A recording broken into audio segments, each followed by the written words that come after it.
I believe we're live. Okay, good morning and welcome to our July Land Division Committee meeting. I want to thank everybody for being in attendance today. I'd like to call to order the July 25th, 2022 meeting of the County of Perth Land Division Committee. I would like to make note that what will be shown on the screen for those viewing at home is our remote meeting platform, whereby whoever is speaking will be shown predominantly, with smaller images of members and staff attending along the edge of the screen. The agenda for this meeting hearing has been posted online at perthcounty.ca, and if you want to follow along, please feel free to access it now. I will remind all committee members and staff that any others participating in the meeting to please mute your microphones when not in use to reduce the feedback. As this meeting is being held remotely, the Secretary Treasurer will call each of the members' names and each member will respond if they are in favor or opposed to the motion, and the chair will announce the results of the vote. Before we proceed, I will confirm attendance of the committee members by a roll call. So, Michelle, I'll let you do that. Okay, Chair McKenzie. Here. Warden Aitchison. Here. Sorry. Deputy Warden Agats. Here. Councillor Duncan. Present. And Councillor Hurlick. Present. Okay, so we do have the full committee here this morning. First item is that we, first item that we'll do is confirming the agenda for the meeting this morning. So do we have a motion to confirm the July 25th agenda? Moved by Jim and seconded by Daryl. Okay, I guess you can take the vote again, Michelle. Okay, Chair McKenzie. Yes. Warden Aitchison. Yes. Deputy Warden Agats. Yes. Councillor Duncan. Yes. And Councillor Hurlick. Yes. Okay, so that is carried.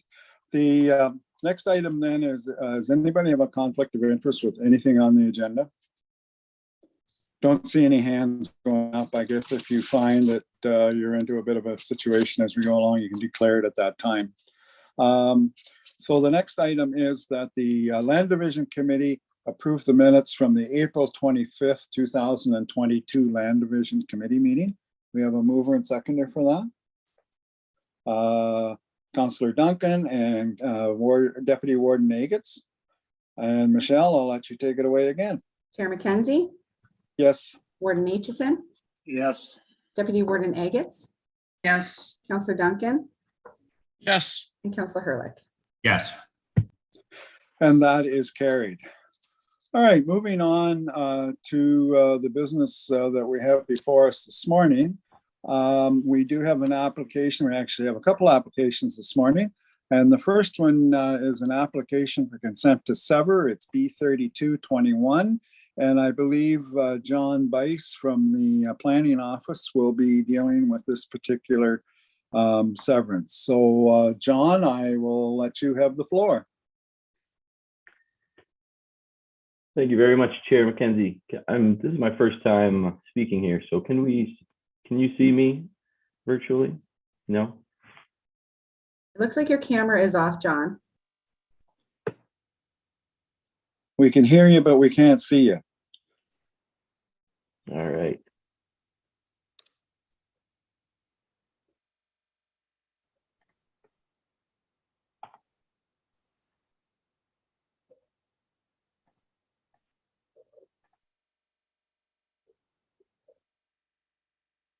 Apologies for the delay here.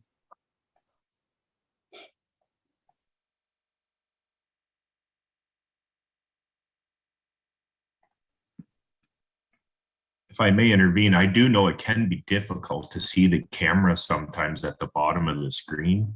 Maybe he's having issues there where to open it. Yeah, I see raise hand and mute. Go to your bottom of the screen, I believe, and you may see it there as well. Bottom left. Yep, bottom left is mute.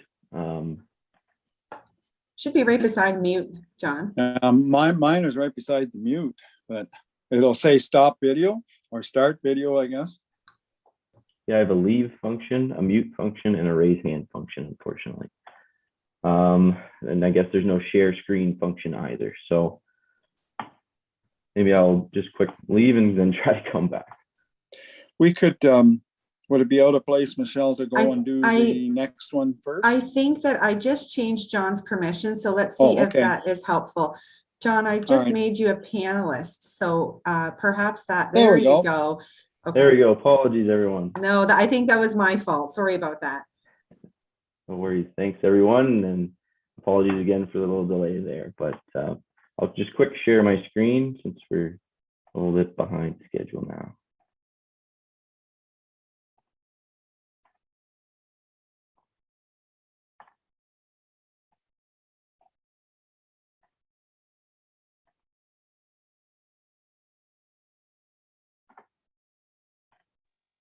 Okay, we can see your screen. We can also see the slides at the side. So I'm not sure if there's something you need to do, John, to bring it up, but we can probably get by with what you have there. Okay. I think you just need to go into presentation. If you go to slideshow, John, at the top, and then go present, we won't see the stuff at the side.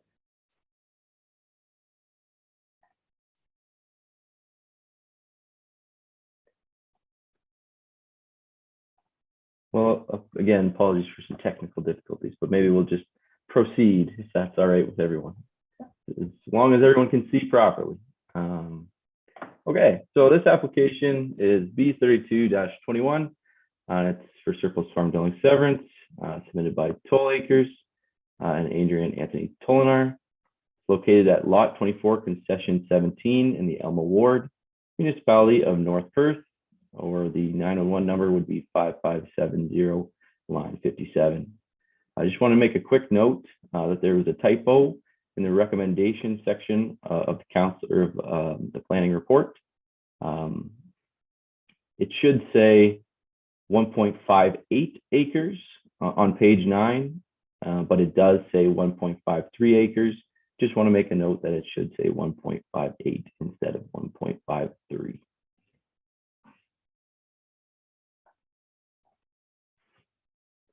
So the home farm is located at part lots 23, 24, concession 16 in the Logan Ward, municipality of West Perth, and the sole owner again of this would be Toll Acres.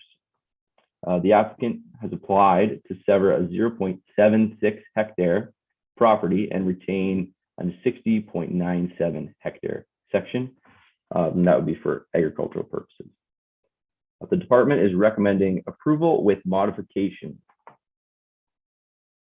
Municipality of North Perth passed a resolution on June 20th that council recommends that the County of Perth Land Division Committee approve consent application B32-21 as modified by staff, subject to conditions. So the surplus farm dwelling severance was confirmed habitable by the North Perth Chief Building Official on May 24th, 2022. This image is east of the drive shed and house looking west. A condition of draft approval is proposed to formalize the conversion via a change of use permit for the drive shed. This is on the north side of the drive shed. And then this is on the west side of the drive shed. And this image shows some structural components to the drive shed, as well as some roof trusses, just to give the committee here a bit more of context.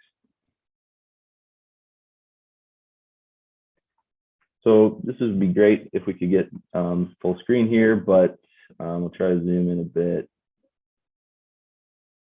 just so that we can get better context here. So the application has been reviewed against the surplus farm dwelling severance policies in the Perth County official plan. The department is recommending approval, like I had previously said, subject to those modifications and conditions. The conditions are fairly standard, except for the one regarding the minimum amount of agricultural land to be included in the surplus farm dwelling severance. and that was from the official plan policy. And that policy requires that only what is required in order to support the severance. Staff have no objections to the proposed consent to sever surplus farm dwelling lot with a reduced lot area as recommended by the department.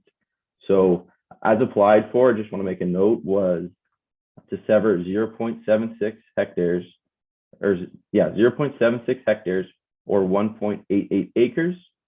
And what is modified by staff is to sever 0.64 hectares or 1.58 acres. Thank you. I'll take any questions now.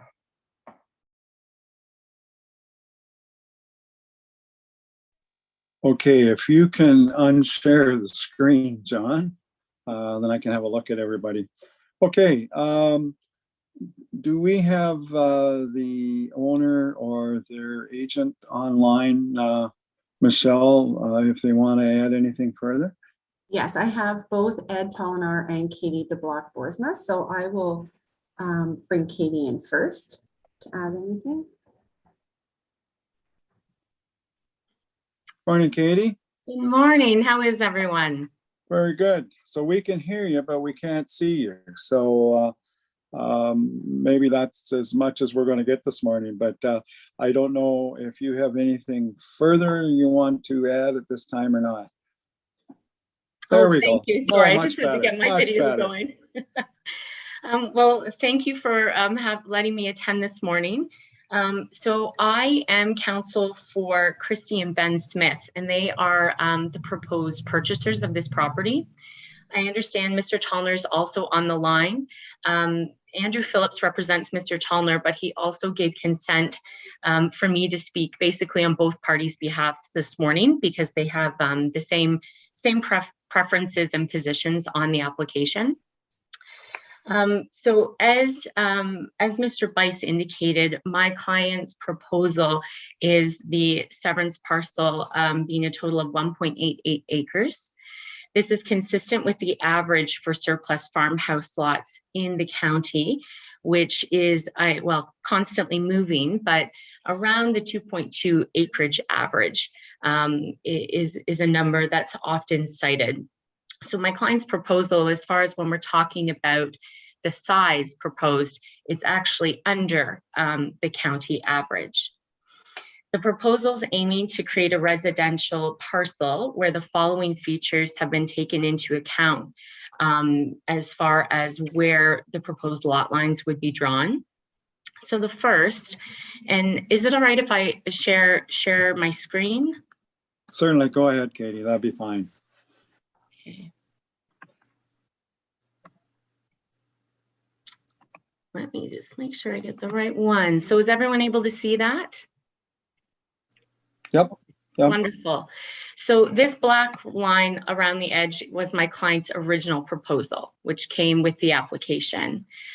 This red line you're going to see is a proposed alternate option that I'll take you through the details of that in a minute. But I just wanted to pull this up because I want to point out a couple of the features. So you'll see this tree line at the back of the property. So my client's proposal takes that tree line into account because the preference of both the current owner and the buyers is that that tree line be on the residential portion. Having the residential owner own that full tree line will allow for that tree line to be cared for and protected by one owner as opposed to it being divided between two different owners, which opens up the potential for conflict in the future regarding that tree line between two different landowners having different ideas on what should happen with those trees. So that's one big feature that's been taken into account. And that tree line is partially a windbreak for the property as well. So it is an important feature of the property for a residential owner. The other component that's been taken into account is this converted drive shed. So the intention of the property owners is to use that for a woodworking shop. And I'm going to take you through a couple of photos of that shed. I get back to my screen. See if it'll have, there we go. So this is a photo looking into the drive shed, and you'll see there's a wall down the middle, and it actually separates the shed into two different parts.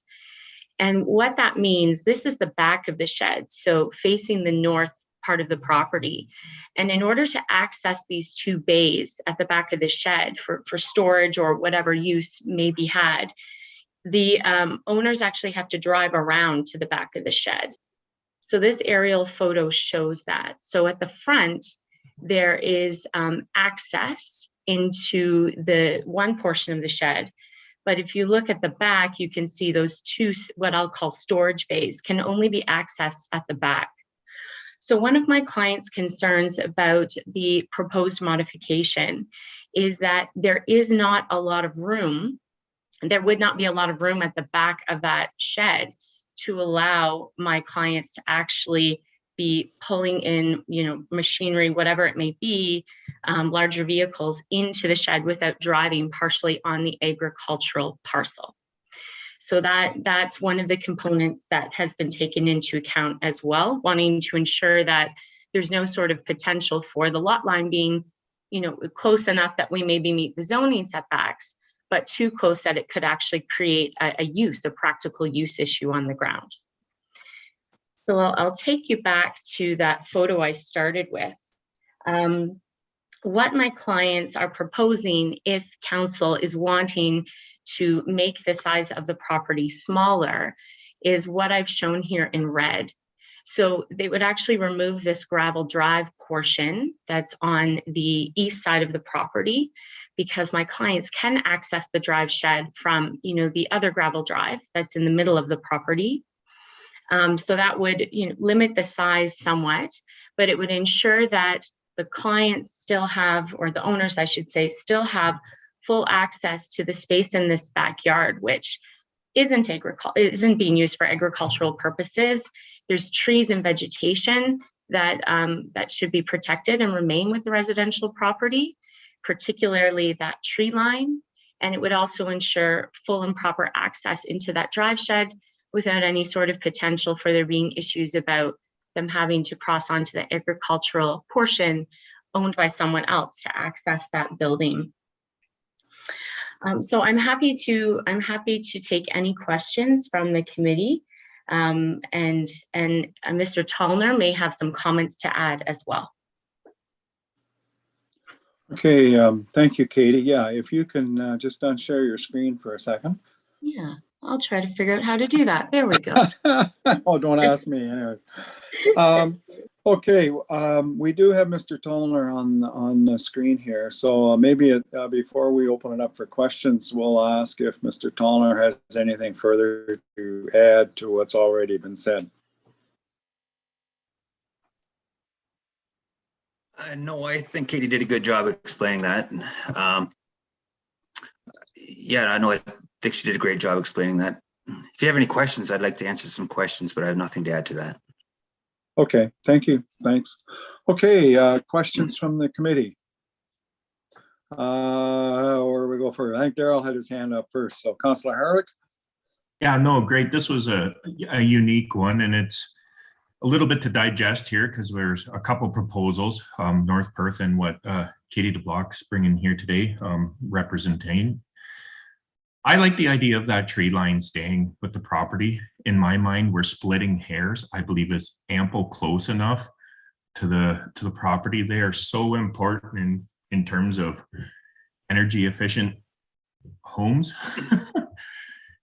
It's close enough, I believe. We really are splitting hairs if we leave it with the farm and opening it up to potential destruction. And then, yeah, I mean, if there was a loop in the ground, we've even added property from fields now to these rural lots.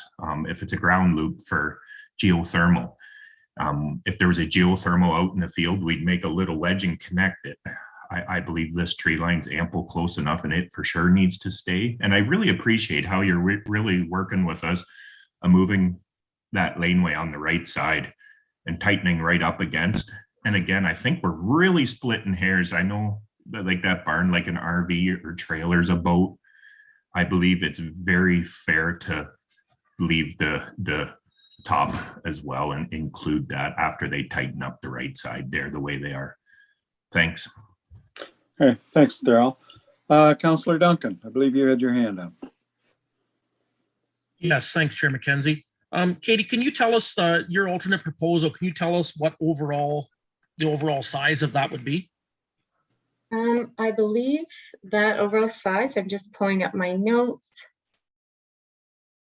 now, and it hasn't been actually plotted out by the surveyor. So Councillor Duncan, we're estimating a bit here, but I believe we'd be over just 1.7.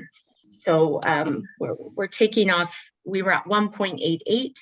And again, that's not because it hasn't been plotted, I can't tell you exactly, but yeah, we'd be shaving off enough of the property to take it down a bit closer. I would say almost midway through the proposed modification and what my client's original proposal was. Okay, other questions? Deputy Warden Nagels? I understand what staff are doing to make it smaller, and that's what we're always trying to do, and that's the goal. But a couple of arguments here were brought up to not do that. I'm just wondering where North Perth Council is on this. Like if we decide that we're going to make it a little bigger than what the recommendation is, that's happened in the past, and then maybe Matt can tell us a bit. Do you think North Perth Council will go for it if we left it a little bigger than the recommendation? So North Perth Council had supported the recommendation to shrink the lot. Now, the night that we did that, I don't remember seeing Katie's photos showing that that building was laid out in the manner it was laid out. So in that case, maybe some of the councillors might have had a different opinion on shrinking that back side if they've seen those photos showing that, you know, it kind of makes that drive shed hard to access by shrinking that back lot line. So I don't want to speak for anybody else around. I know the way things have went in the past with these. So. Oh, I know. I'm sorry to put you on the spot. I'm just kind of wondering because I don't want this committee to say we're going to do this and then the bylaw comes back to North Perth Council and they're saying no. And that has happened in the past. So I was just curious where they were at with this. Warden Aitchison, I believe, had his hand up as well. Yeah, so I understand completely why you want to make that back a little bigger, but when you showed us, Katie, the proposed thing that you'd come up with, that lot line was well beyond the trees on the back side of the barn and also to the east side of, I'm going to say east, just I'm thinking that's what I'm saying, behind the house there. So if you were to bring those lot lines right back to the trees, include the trees in the severed property, that would shrink it. I don't know what your space was at the back in feet. I can't tell by just looking at your proposed map, but you could shrink it a little bit more by bringing that right back to the edge of the trees, both behind the barn and beside the house, and still include the trees in the severance. If I may, certainly Warden Atkinson, we could do that. I think what if the county is considering you know, a modification to the original proposal that's different than what has been recommended by the planning staff, what we would have to do is get a new sketch done by MTE. MTE prepared that sketch, and I think it would be open to county to certainly I mean, my client want to keep this moving, so I think it could be done one of two ways. It could be passed with the requirement that the lot lines be placed just outside of the trees and then over as far east as necessary for the setback, and then straight down. If like, and then my client would have to get another sketch prepared by MTE that would then have to be approved as part of a condition of the consent. I mean, the other option would be to have my client go and get that sketch and bring it back to the county. My clients only hesitated every time it costs money, right? So they were hesitant to do that without indication that it might be something that was going to be necessary, I guess.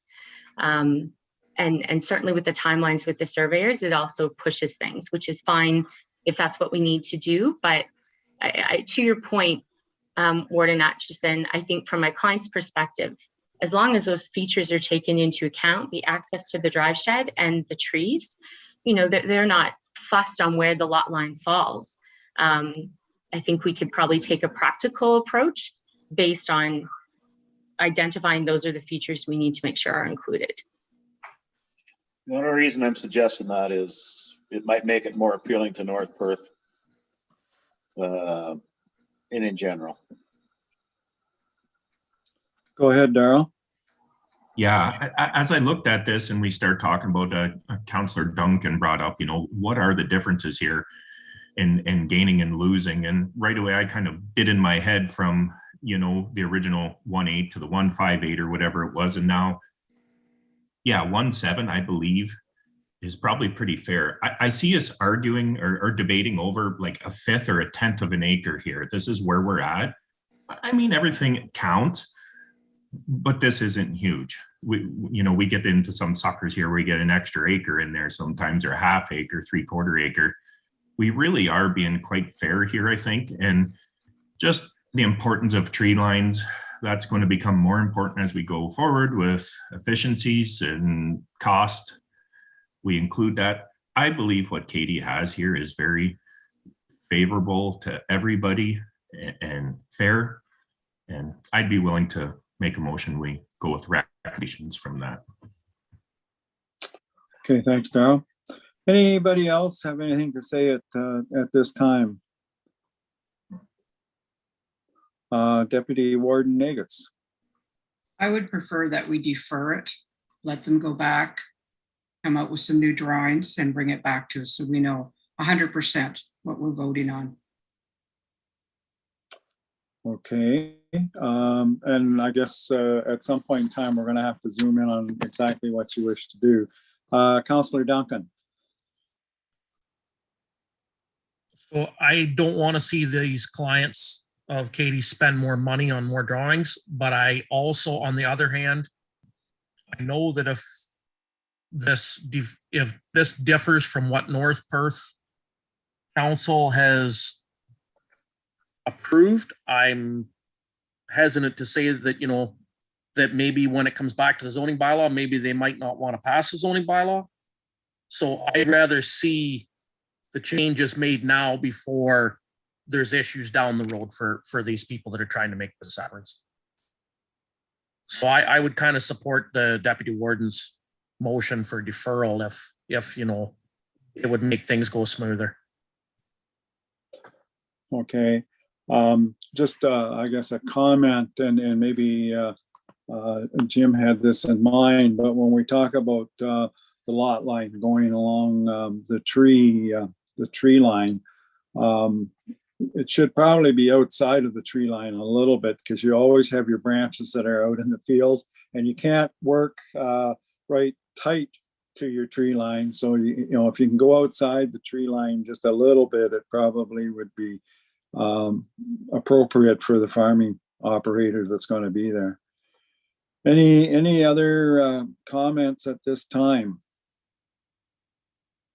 Darrell, go ahead again. Yeah, and again, and I'll echo what Walter, the chair there, is saying as well. You know, just a little bit of room on the other side, you know, to keep control and maintenance of them trees in a few feet. Again, I believe we're splitting hairs, and I think if we, you know, we have good reasoning here, the importance of these tree lines, that maybe North Perth would approve of them. Were you there that night, Matt, when this came to? Was there any consideration for the tree lines, or was it pretty no? Like, that's quite close. I gotta watch. I don't get biased here, but I got a tree line about 70 feet from my house to the west of me, and it's a savior. It took my heat bill like in half as they get bigger every year. It's unbelievable. I'm in an oasis because of that tree line, and it's ended the accidents on the highway as well in front of my house. It's quite amazing. But was there any talk around that tree line, Matt? Are they going to melt if it's included? Through the chair. there wasn't a huge amount of discussion over this tree line, but I can tell you that in another recent severance, there was a huge amount of talk over a tree line, and they ended up voting against setting the tree line with the severed lot. So unfortunately, I feel that there would probably be some backlash without without speaking for anybody else, but I just, in the way things went in the past. Okay, Councillor McKenzie, if I may just jump in briefly. ahead, Sorry, Melissa. this is Melissa Gath. yes. I was just hoping that maybe John can elaborate more. Let me just join us. Yeah, there's, I think, is John maybe froze? Oh, no, there he is. I saw him move. Yes, good morning, everyone. I'm just hoping that maybe John can elaborate a bit more and explain the future use of the barn. My understanding is that it is being repurposed. So I'm not really sure if the maneuvering space is needed or not. And hopefully more, maybe John can shed some more light on the actual use and the reason why we kind of supported the severance with a reduction because of the location of the well and the repurposing of the barn, which is, as I understand it, it's not in such great shape and will be fixed, but maybe John can shed some more light on that. Thank you. Hey, John. Thank you, Chair McKenzie, and thank you, Melissa. Yeah, so essentially what staff's recommendation was based upon was this idea that the barn was going to be, or I shouldn't say barn, I should say drive shed, was going to be repurposed for the uses of a woodworking shop for more of a hobby or a personal use, residential use. And this refurbished nature of the drive shed could reduce the need for the access lanes at the rear. There's a 3-meter rear and interior yard setback requirement in the zoning bylaw, North Perth zoning bylaw, for accessory uses, which this drive shed would be considered. So that could give ample space, depending on what is needed at the back and rear and interior side yard as well. And then there's also a well to the, I guess, south of the accessory drive shed that is part of the reason why we decided to include that as a residential function of the severed portion. It extends further to the east, hence capturing more of the available space for the drive shed to be located on the residential section or the severed section rather than the retained. And if there's any questions, I can elaborate a bit more as well. So I guess, John, and I'm trying to look at the sketch here too. Clarification then. So the shed that's there, the barn, the shed, whatever you want to call it, it's supposed to be a shed when we're done here. Is it going to be used at all for machinery storage, or we're looking at converting it all for a woodworking shop or whatever? Thank you, Chair McKenzie. Yes, so I'm under the impression, and perhaps we can go to Katie DeBlock-Boersma after as well, but I'm under the impression that it will be converted to a woodworking shop with some aspects of storage intermittent, but we can go to Katie for some more clarification as well. Okay, go ahead, Katie. Thank you. Yes, my client's intention is to convert it into a woodworking shop, but that's not to say that they wouldn't be storing anything in there that would be larger than, a car would need to drive in. So trailer, boats, things like that. I think the difficulty when we're looking at potential use of the building right now is the reality is there's lots of ways you could use a building like that for residential purposes, not commercial or ag purposes. And to restrict the size of the parcel that narrowly so that there's only certain types of vehicles that could access or be stored in a building that side, my suggestion would be that is a a narrow approach that that isn't within the spirit of what is meant to be protected by trying to restrict the parcel of these surplus residential consents, because the idea is protecting farmland. So none of this portion of the property that we're talking about is used for agricultural purposes. The reality is, if you draw the lot line there, the farmer isn't going to be pulling up and starting to plow right to the edge of that lot line in any event. Like, that grass is going to remain grass. So my perspective would be, it's going to be used for residential purposes, but residential purposes could also involve storing things in that building that would take more room than 3 meters to properly access it.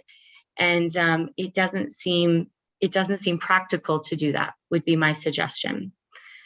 Because the farmland is still being preserved. Nothing about either the modification being proposed by my client or the original application, it results in any growth of residential land in an ag area.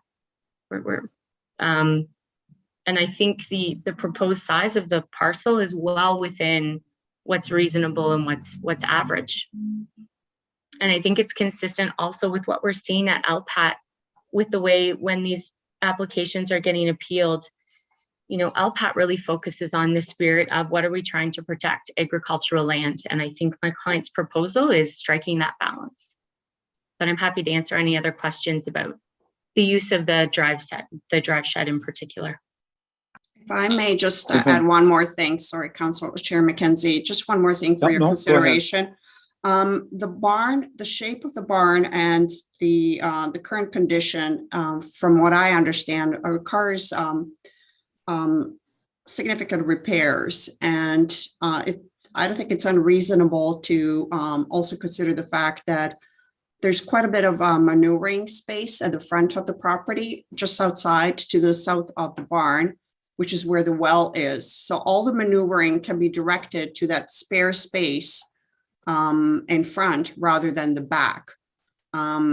So there's a bit of a compromise. So with a reduction, I think what we are proposing is that some changes, given that we have considered this expansion or like our larger lot than it necessarily has to be because of the barn and because of the location of the well, and that maneuvering can be directed to the other side, and therefore no additional land would be needed for the severance. Thank you. John, I'm just wondering, and I see Daryl's got a question, but John, I'm just wondering if you could maybe throw up a couple of those pictures again, because we're kind of getting a little bit of clarification here. The storage area is on the one side of the building, and you can't access that from the other side because there's a wall right down through the middle, if I remember the photo that you had there. And I guess the other comment that seems to be apparent now, there won't be farm machinery stored in this building after the severance. It is my understanding. It'll be considered as an accessory use to the residential purposes. So it'll be cars, boats, or motorhomes, or what have you. But the shot that I was thinking of, and I believe it was you that had it up there, John. It was just a photo of the barn from different angles. And if you could throw that up, just to prove what I think, and they're on the side there to prove what I'm trying, or maybe was it Katie that you had them up? I'm not sure who put them up. Sorry, go ahead. Apologies. So these are the photos that I have. If you don't see it there, we can go to. Yep. I think if you go down number 5 and number 6, maybe show it. That's what's numbered on the side of my screen here. And if we can't bring it up, that's fine. It's not the end of the world here. 5 and 6 are these two. And if you'd like to see something else, perhaps it was in Katie's. I don't, all I see is an aerial shot of the farm on my screen. Okay.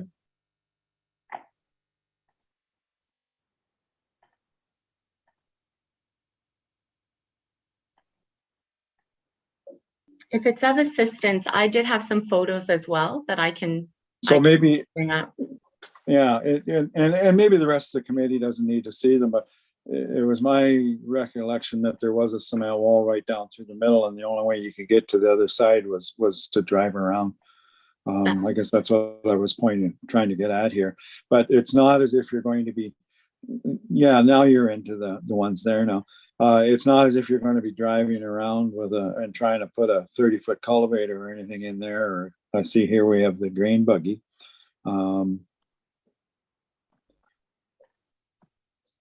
You want to say something, Ed? I see you're on screen here.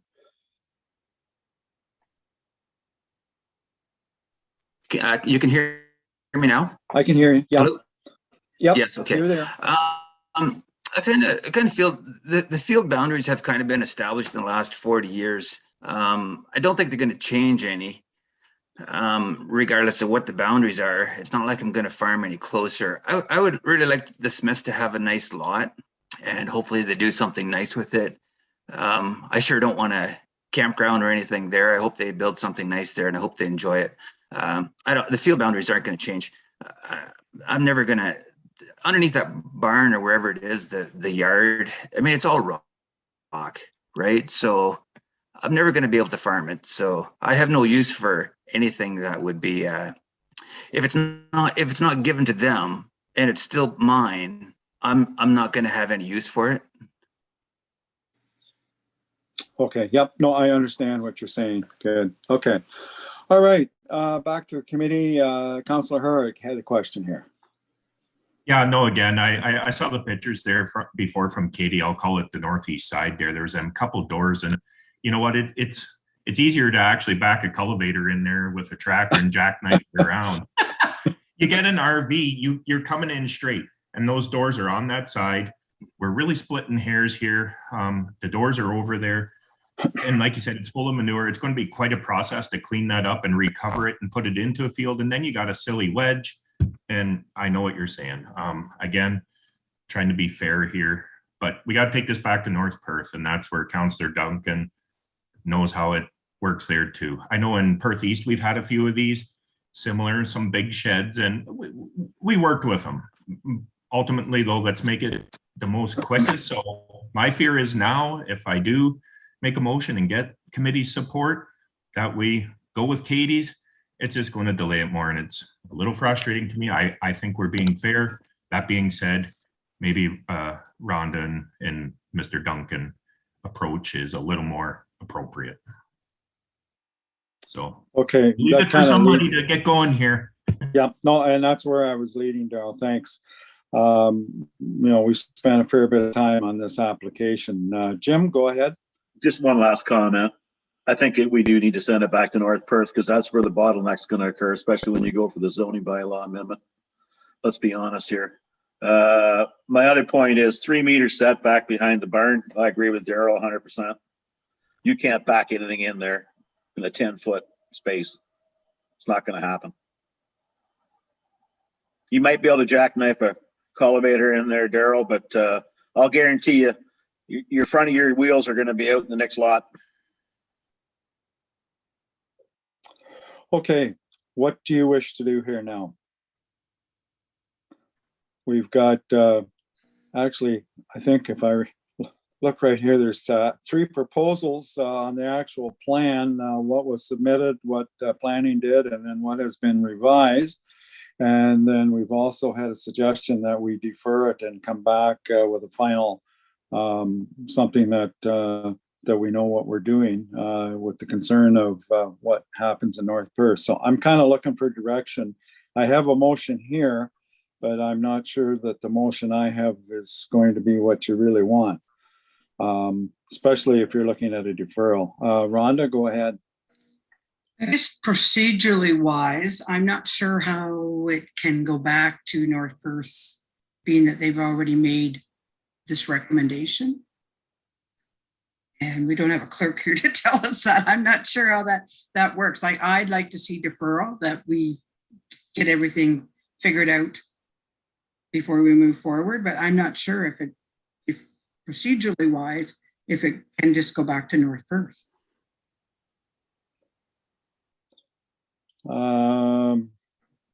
We've got two planners and we got a lawyer that's shaking her head. So I'll look at the lawyer first, maybe. So I think you're correct, Deputy Warden Agates, that there isn't a mechanism to go back to North Perth and say, can you please rethink your recommendation?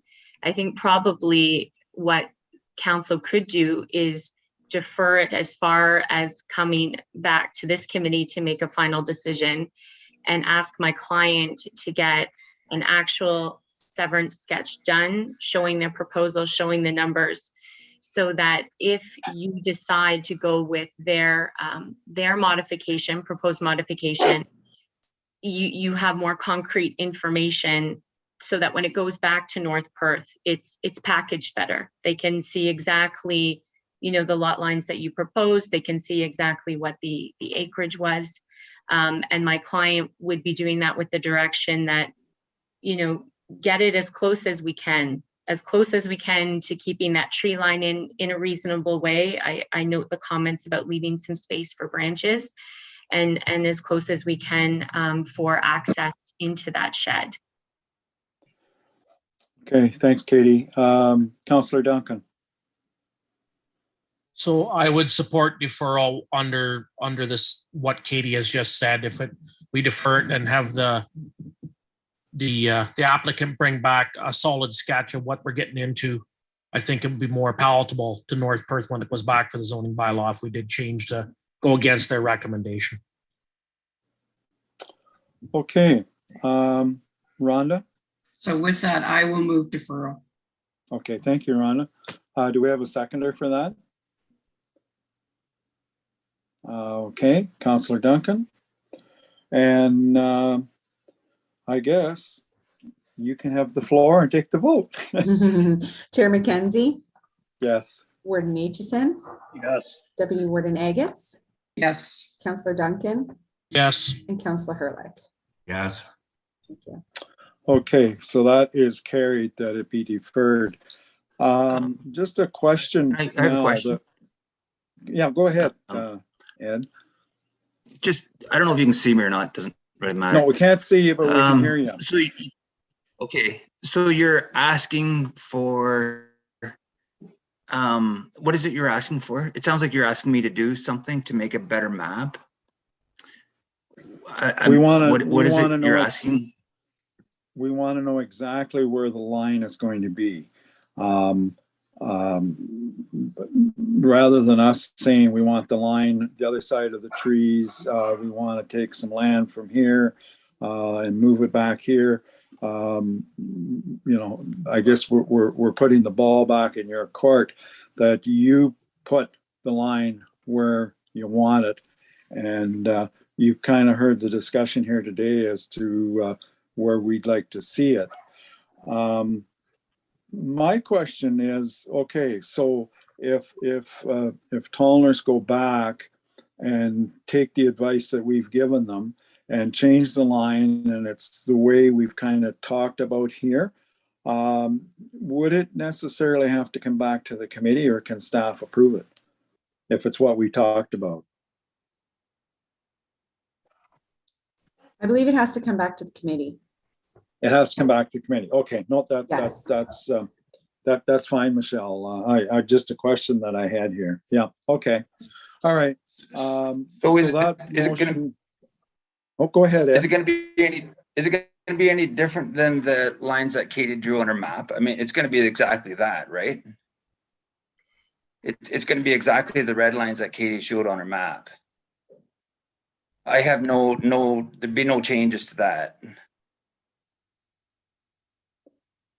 If I might be of assistance, Chair McKenzie. Yes, Ed, it would be, the difference is what we've drawn isn't an actual severance sketch. So it doesn't have the precise acreage, because in order to do that, we have to get the surveyor to do it.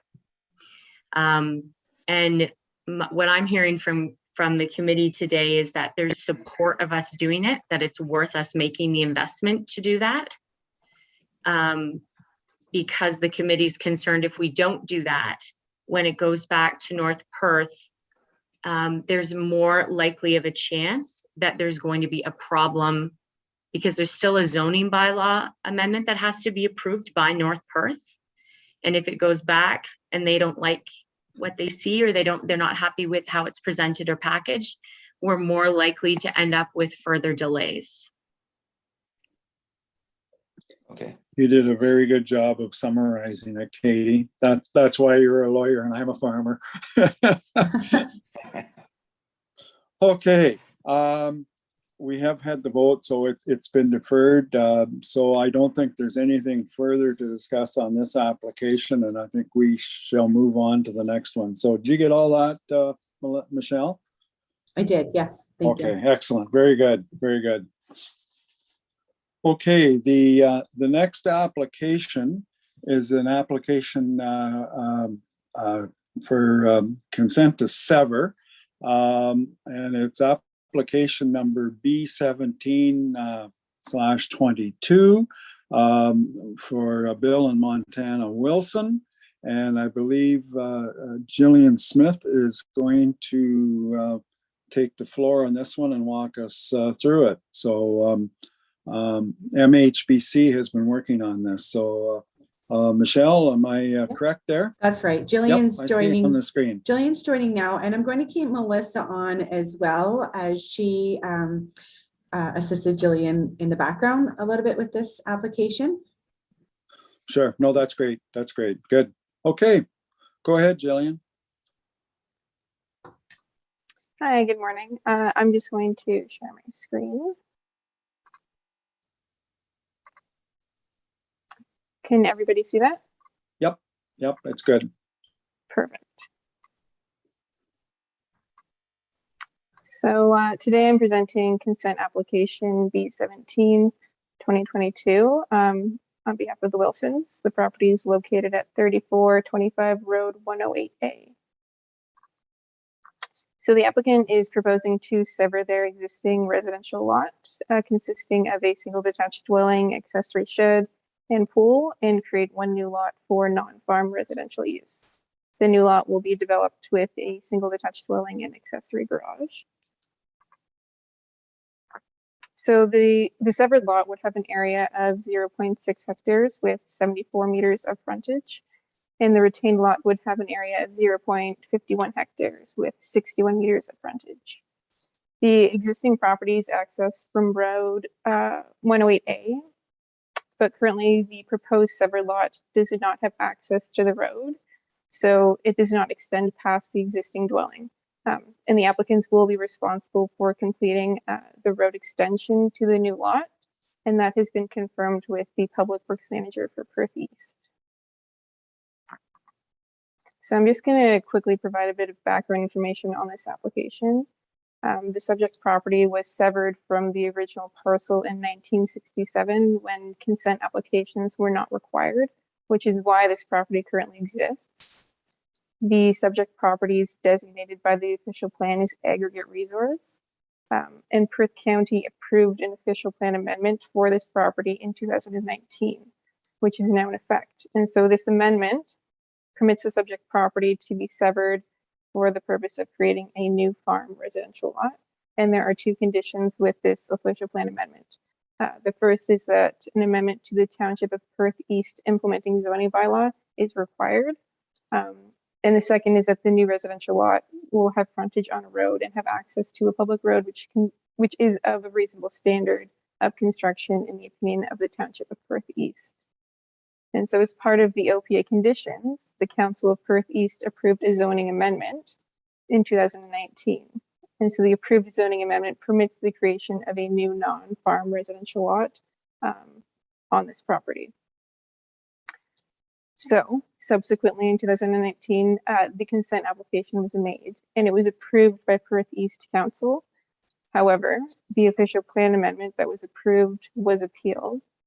The appeal has since been dropped, but in the period, the consent lapsed.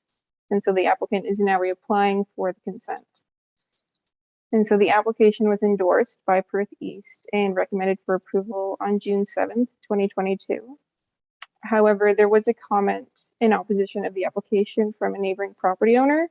Then that was received with a concern related to grading and the location of the septic system for the new lot. And so in the objection letter, the person noted there is a steep hill to a creek which overflows onto a portion of the proposed severed lot. And a response was made to the resident. And the applicant provided a grading plan and clarified that any grading issues would be clarified during the time of the building permit. And so the applicant and planning staff have since contacted the resident on several occasions to provide more clarification and resolve the concerns. However, no response has been received. So in light of these concerns, planning staff have made attempts to contact Upper Thames River Conservation Authority to confirm the location of the septic system, and no response has been received. And so in order to ensure that grading is appropriate, planning staff have added a condition noted as condition 11 in the report that the Conservation Authority confirm grading and drainage is to their satisfaction. So notwithstanding all of this, consent application B17-2022 is being recommended for approval on the basis that this is a technical application and a formality as per the OPA and zoning amendment, as well as the past approval of this application. So I'm happy to take any questions at this time.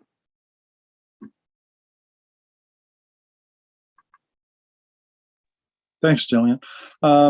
Okay, any questions from the committee on this particular application? A little bit of history there, and we've kind of cleared it up a bit. Jim, go ahead.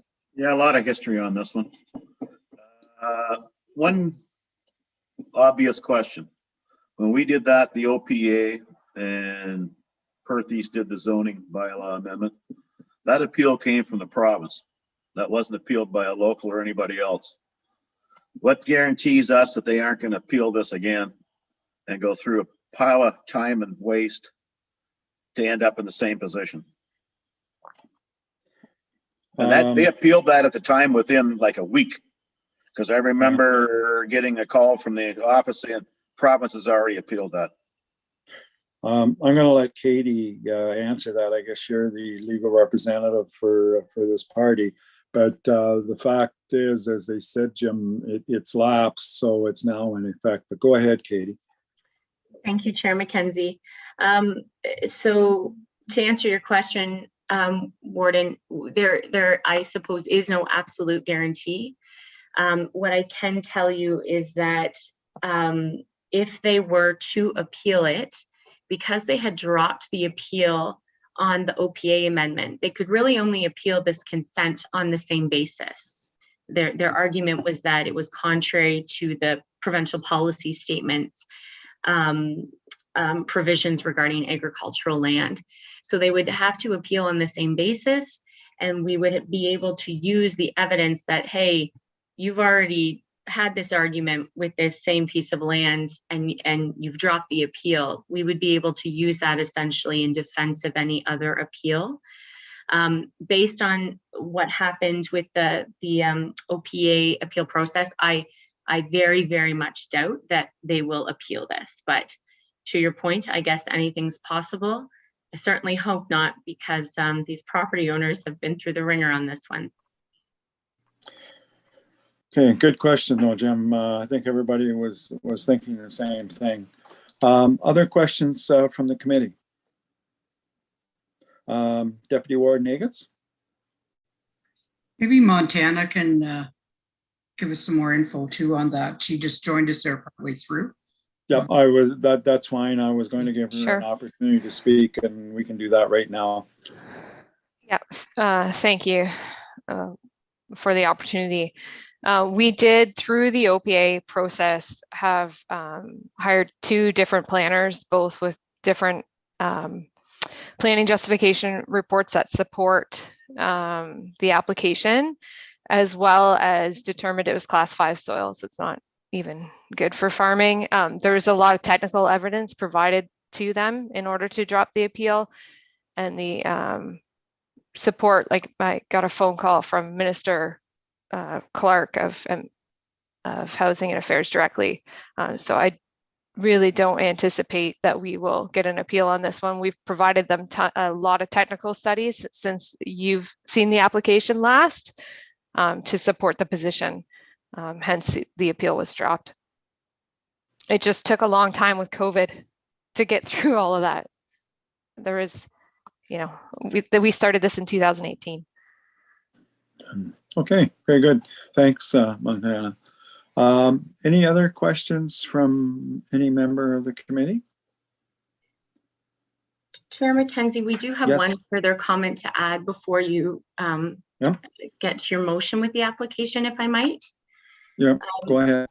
So the one issue or potential issue we're seeing with what's been recommended, there's been a condition added that's in the report and the recommendation from planning staff that says the township, a condition of the consent will be that the Township of Perth East CBO and the Conservation Authority confirm that grading, drainage, and septic system provisions are suitable and to their satisfaction. So this was not a condition of the original approval, and this was actually not a condition when this was put before Perth East. So when the Township of Perth East looked at this at their recent meeting and recommended approval, this condition was not part of it. I understand, and Ms. Smith, I'm sure, can speak better to it, that the reason this has been added is because there's been no comments from the Conservation Authority returned on the application.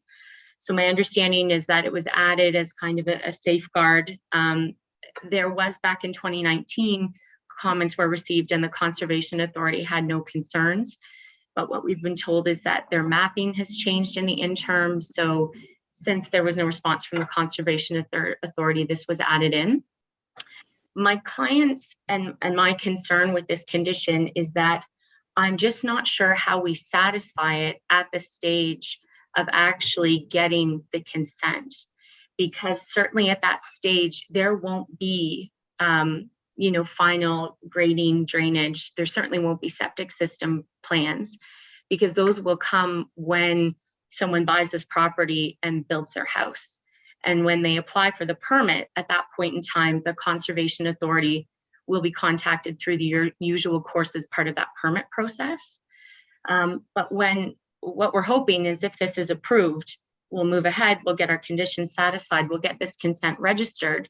And my concern is that I just don't know how, if you pass it with that condition, I don't know how I satisfy that, or my client satisfies that at the time of getting the certificate of official. Okay, Rhonda, go ahead. One of the comments Katie just made, the mapping has changed. We haven't approved any changes of mapping that I am aware of in the county. So I think we need to go by the original mapping. They have no concerns. I think that number 11 needs to come out. Perth East did not, as Katie said, we did not see that when we passed this to come to land division either. So I have a hard time saying that that came from Perth East. Jillian, can you add in, I know that you're right, it did, this condition came forward after it went to Perth East, but Jillian, you had some conversations with Sally about this. Maybe you can share why that was added in. Yeah, so it was myself, Melissa, and Sally who came to the conclusion that this condition should be added. Because we didn't receive confirmation from the Conservation Authority, we thought that it would be best to add it in as a precaution. I know that they did originally, the Conservation Authority in 2019, they said they did not have a concern with this, but that was several years ago. And because we didn't receive any new comments, we thought it was best to not use the original comments received. I may jump in quickly, Councillor Chair Mackenzie. So with each and every application, and we have to kind of think of this as a brand new application. Every application has to be circulated to the Conservation Authority, and unfortunately, they have not to date. They have not provided comments. And given the complaint from the next door, we thought it would be prudent to add this condition just as a precaution.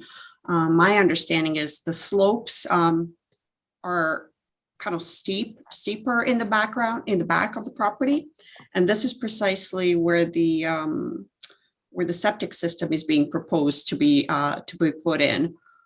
So my understanding is that the grading and drainage will be adjusted as a result of this new septic system.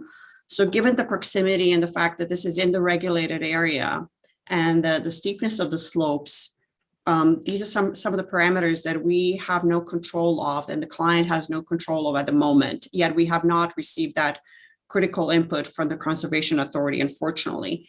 So in order to expedite this application, we thought it would be prudent to kind of put this condition in place. Now, this condition can be satisfied with drawings, proper drawings that are submitted that show the grading and drainage and the septic system location in the system itself is to the satisfaction of both the CBO and the Conservation Authority, because the septic system is in the regulated area. I just want to point that out. So these drawings can be examined, and in our opinion should be examined before the final consent approval is given. Thank you. Okay. Rhonda, you had your hand up, I guess, first. The mapping that we have on page 42 does not show that. It does not show that it's in a regulated area. The natural resource environment is not touching this property at all. And once again, I have problems that we're going to use mapping that the county has not approved of. If they didn't apply or didn't reply, they had the opportunity to reply. I'm sorry, we can't make assumptions for somebody else that didn't make comments on these. Maybe Hydro didn't reply either, and maybe the phone company didn't reply. That's not up to us to make assumptions. So to me, that comment, that number 11 has to come out. So Ron, a question for you. Did you visit this property? Not lately, no. Okay, like Where it is. That's the other thing. Like if we'd had somebody on site that's actually seen it, I don't know, I haven't been there, so I can't comment on it, but does it slope at the back? Like, is that a potential problem? Daryl, maybe you have back there, you know, the property. I'll ask you that. I might know the area. Yes, there is grade, but I've seen definitely steeper grade and approvals. I'm not concerned here that we're too close to anything here. I believe we're all kind of safe personally. There is grade, yes, but not huge by no means. It's not like this. It's maybe about like that, where that property is. So yeah, it's a little gray. I mean, that's for sure. But the Conservation Authority, yeah, they did get that approval. Again, I've seen many septic systems as close to any grade, so I'm not sure what to say here. Okay. Yeah. Obviously, we're getting the contentious ones here all the time. Councillor Duncan. I guess I have two questions. One is, Melissa has said it's in the regulated area. When you say regulated area, Melissa, is that within the distance to the NRE? Is there a regulatory line within, like? Councillor Duncan, no, I'm referring specifically not to the natural heritage area. It's not, you know, close to any sort of significant natural heritage area. That's my understanding, but rather it's within the regulated, conservation regulated area. And just keep in mind that there are applicable law provisions in the building code itself. So this is just a precaution, giving the applicant like a green light that they have to do some due diligence before this final consent can be given. And the reason for that is that according to the policies, we have to make sure that the lots are functional. and that all the services that accompany each and every lot can be put in place. So the applicable law provisions in the building code essentially say that the CBO cannot issue a building permit without the Conservation Authority approval. So no building permit can be issued until that permit is granted from the Conservation Authority. So here we are saying, just, you know, here's the flag for you, red flag, that these conditions have to be met. We are just being prudent.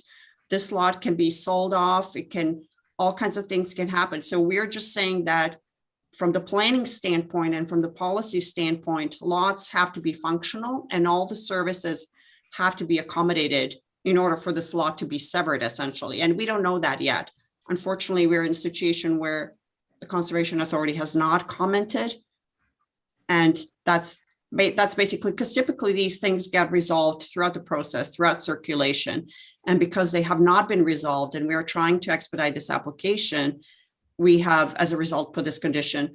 Once the applicant satisfies these conditions, and I think they will, and they can easily be satisfied, just keep in mind that, in my opinion, anything can be engineered, right? Anything, the septic system, the grading and drainage can be properly engineered and put in place.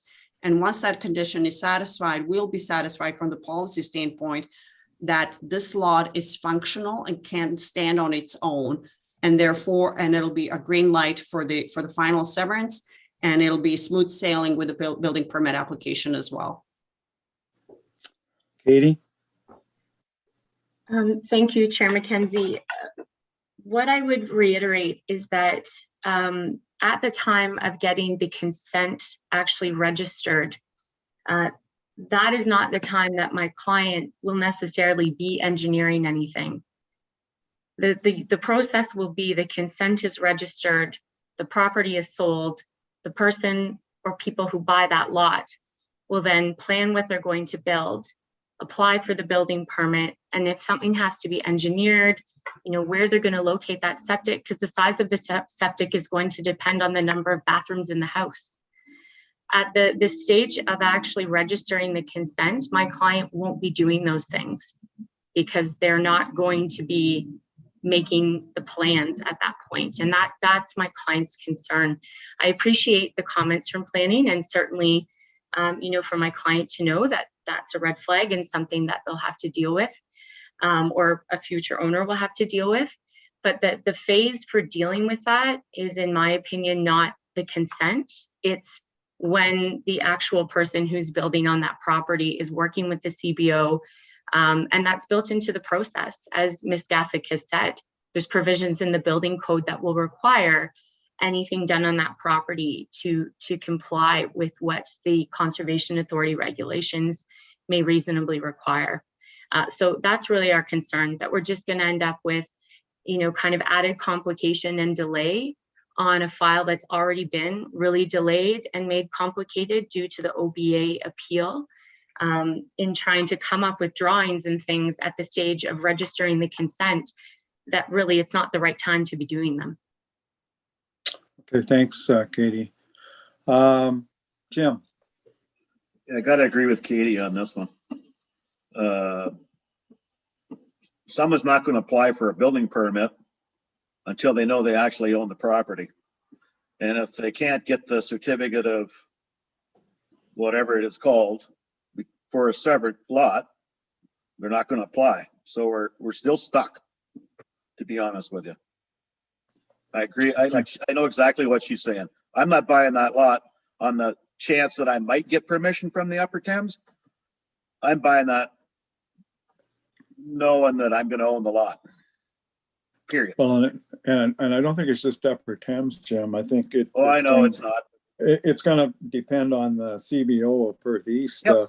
When it comes to the septic system. That's the least Yep. of the people's worries. Like, I know we've had things in the Upper Thames and we've had nothing back for months. We actually hired somebody to go after them to get results back, and we're still struggling in Perth South to get results back from Upper Thames. Rhonda, go ahead.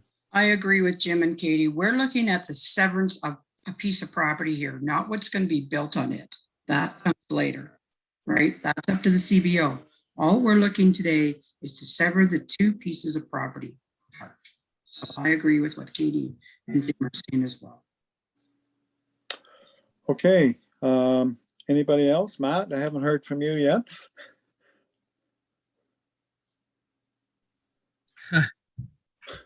I feel the same. Like this is just a severance, but on the other hand, is it a matter of consent to be able to legally pass the consent to make sure the lot can be built on? That's, I guess, I think that's what the planning department is trying to enforce. I'm not sure what to. Again, here we are with another one of these conundrums.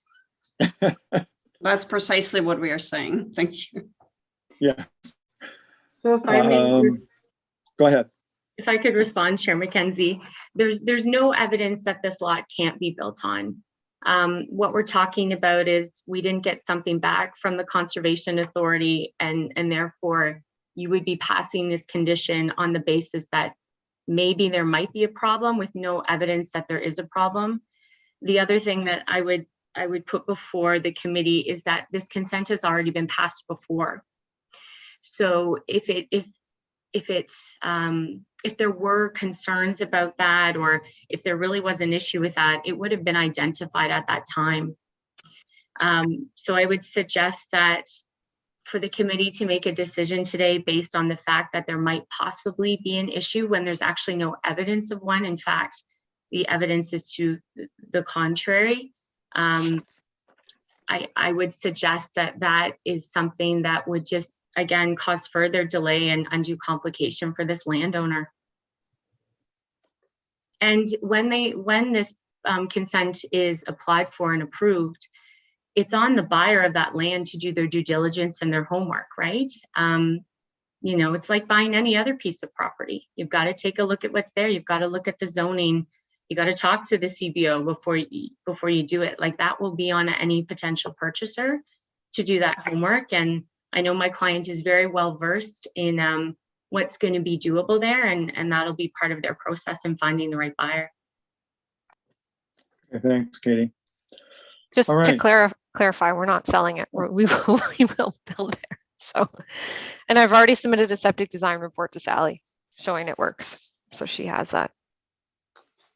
Okay, so I guess with that last comment, Montana, we could use that either way. You could leave that in because you've already got a diagram for the septic system, so you shouldn't have a problem with that. I do that for a living.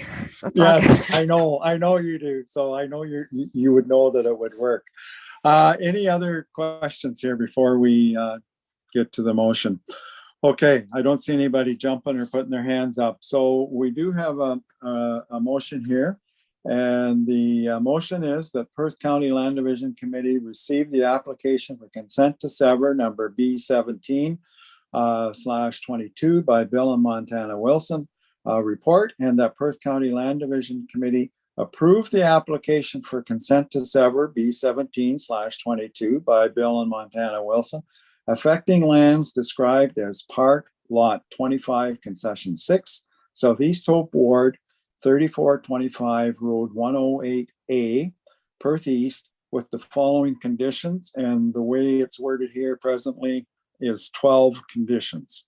And if you wish, I can read all 12, or we can assume the 12 are there or make some other adjustment. But you know, I guess I don't have I'm speaking out of turn here maybe, but I don't have as much a problem with item number 11, knowing that Montana's already done the plan on the septic system and has no concerns with it. So do we have a mover and seconder for that motion then? Moved by Councillor Herlick.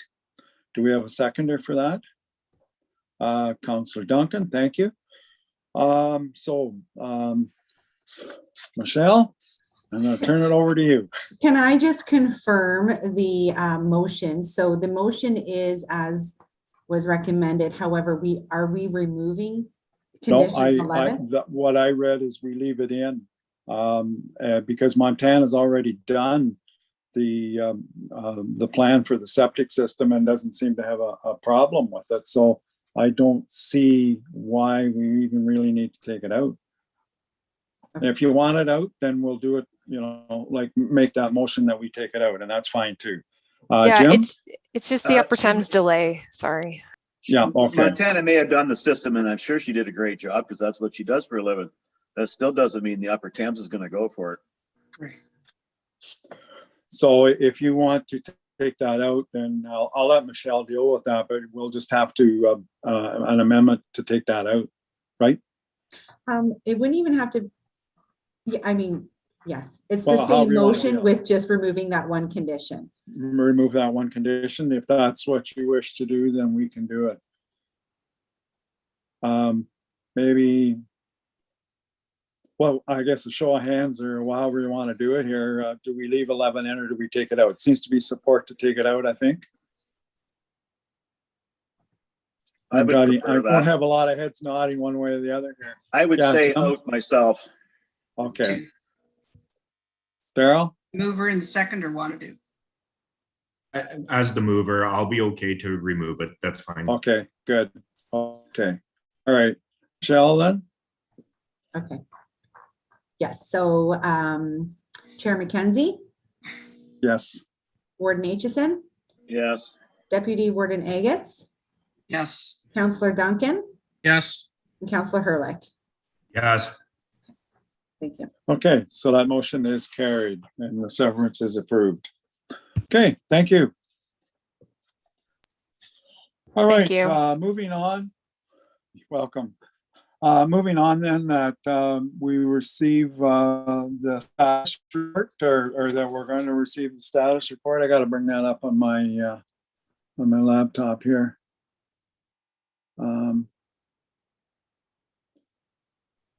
If I may intervene here, Chair, I actually have to leave here. I got some issues with some kids here and I gotta go. This has popped up. We're good here. I'm sure we're good. I'm sorry about that. This definitely has dragged on more than I was expecting today. Yeah. And I apologize. Yeah, it's busy. Thank you. And I'm gonna step out here. Okay, Sorry. good enough. Cheers. All right. Yep, okay. Do we have to appoint the land secretary? Yeah, we could do that maybe first? before Carol leaves. Let's do that one first. The Good call. motion Okay. is for a deputy land division. No, where are we here? Okay, I gotta find the right spot here. Appointment of a deputy land division secretary treasurer. And the recommendation is that Perth County Land Division receives the appointment of a deputy land division secretary treasurer, a report for information. And the suggestion is that Susanna Reed be appointed as the deputy land division secretary treasurer. I don't know if you want to elaborate any more there, Michelle? I would just like to say, we thought that this would be a good idea in case I'm not here. I have to be off one Yes. day when we have a meeting, so we thought that'd be good to have some backup, but Deputy Warden Agats actually suggested, and it's a great suggestion, that instead of naming Susanna Reed, we name senior planner. So that if things change, we don't have to come back with this motion again. It will just be that whoever's in the senior planner position would be appointed the deputy land division secretary treasurer. Okay, no, that sounds good. Okay, so then the motion would be that appointment of a deputy land division secretary treasurer and that the senior planner be appointed as deputy land division secretary treasurer. So I'll let you call the vote. I can't do that, Jim. We need to move. Someone needs to move it. Oh, we need to move in seconder. Sorry, so Jim moved and Rhonda seconded. Oh, okay. And then, yeah, I'm trying to speed things up here for Daryl, you know, got right through the chase. So. I'll be really quick then. Chair Yeah, McKenzie. Michelle, yeah. Warden Aitchison, Yes. Deputy Warden Agats, Yes. Councillor Duncan, Yes. and Councillor Hurlick. Yes. Okay, good. Thank you. Okay, that is carried. Good. Okay, Daryl.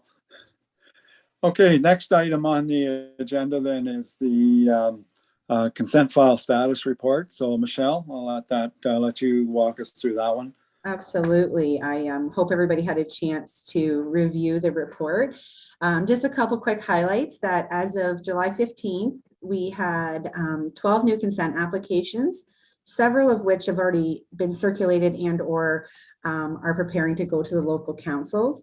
We have 3 applications that are currently in process and 10 applications that have been approved through the delegated authority process. 8 applications have received the final approval for which a certificate of official was created. Currently, there are 5 applications that are on hold for various reasons. We anticipate applications B34, B13, and B14 will be moving forward in the next week or two. Applicants, we just needed some more additional information before we could deem them complete. B3621 is on hold until the surplus farm dwelling housekeeping zoning bylaw amendment is implemented in the 4 areas. And then B1622 is on hold until the applicant solicitor has completed requirements with the land registry. So there are lots of applications and they're moving along quite nicely. And even the ones that are on hold are being monitored fairly closely with the planner and the applicant. Does anybody have any questions? Any questions for Michelle? Okay, if not, our recommendation is that we receive the consent file status report. We have a mover and seconder for that. Councillor Duncan and Warden Aitchison. Michelle, I guess you can have the floor again. Absolutely. So Chair McKenzie? Yes. Warden Aitchison? Yes. Deputy Warden Agats? I think She's I got muted, but I think I got a she's nod, saying yes. And Yeah, Councillor yeah, Duncan? okay, Yes. okay. And so that is carried. Thank you. All right, moving on then. The correspondence, I don't believe we have any. No word on any appeals at this stage. Other business, I have nothing down as well. And I don't think we have a closed session or anything to report out at this time, which brings us down to the next meeting. And obviously we'll probably have a next meeting in August to deal with the first application that we couldn't decide on this morning. So the next meeting will be August the 29th, 2022. So with that in mind, the final motion is that Perth County Land Division be adjourned at 10:56. Do we have a mover and seconder for that? Deputy Warden Agats and Councillor Duncan.